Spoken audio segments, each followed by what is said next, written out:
everyone's looking at their paper. All right, there we go. Mr. Morlock. Thank you, Mr. Chair. Thank you, sir. I come from county land, so this is a fun exercise. Congratulations on getting one of the better responses to a bill here in our chambers. But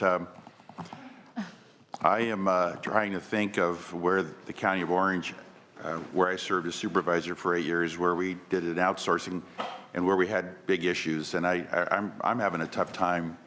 That it's got to be a pretty small percentage if they're not just surfacing right away. So I appreciate that you're saying this is not a ban and that it's permissive, but I'm kind of looking at the big picture, and I'm seeing California, which just this week announced through our state controller that we were short in our revenues by nearly $3 billion for the 2016-17 fiscal year. So that's something that's facing our counties and our cities.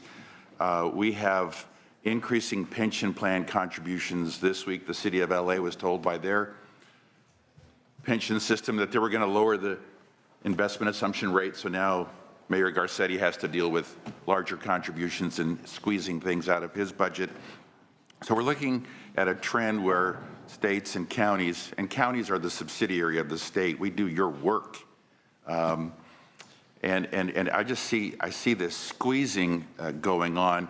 We're watching states like Connecticut and Illinois that are having cash flow problems. Illinois is not paying their lottery winners right now because they have no cash. So I'm trying to look at the big picture of, not outsourcing, but how do we outsource more? How do we work through a difficult financial situation? And so I'm trying to find some balance because you've got some wonderful partners on both sides. You've got labor and you've got nonprofits. And I guess if I gave some advice, I'd say to labor, be careful how hard you push this thing because the perception isn't good. Having to have a state employee or a county employee do every small little function kind of gets, it seems like an extreme to me. Just 2 days ago, AFSCME filed a claim because the University in Michigan had hired a crew to clean out poison ivy. And the claim was we should have union workers cleaning the ivy. Well, the University of Western Michigan, Western Michigan University, they hired a herd of goats to eat the ivy. And so this perception is, wait a second, what's going on?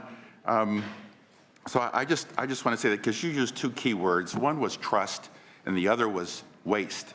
And so we got to find some balance here where we're doing the good work of what government should be doing with our community members, and we should be fair. So now you tell me that we have an amendment to exclude Santa Clara County, which kind of gets us back to the budget trailer bill that I complained about earlier this morning, and that is we exempt out Marin County for building affordable housing. It just sends such a lousy message that if we're going to start excluding certain counties for whatever reason out of a bill, it kind of just destroys the credibility of what we're trying to do. So I think California has to get ready for some seismic shifts here. Things are going to be happening if our internal costs keep inflating. We need partners. We need to outsource. And we can't afford, literally with the pension contribution, we can't afford more employees. The cost differential is dramatic.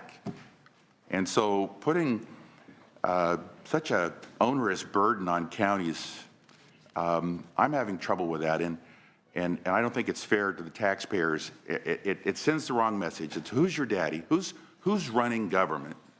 Who is running government? And I think that needs to be addressed. And I'm willing to bring that up, Mr. Chair, because we've got to convince our taxpayers that we're running the best, most efficient government that we can. And we can't favor one party over another. We need some good balance here. And so that's where I'm at, and I'll be opposed to the bill. Thank you, Mr. Chair. Thank you so much. We'd like to be able to see if there's any discussion from either the co-authors, and we'll also invite Ms. Castro to come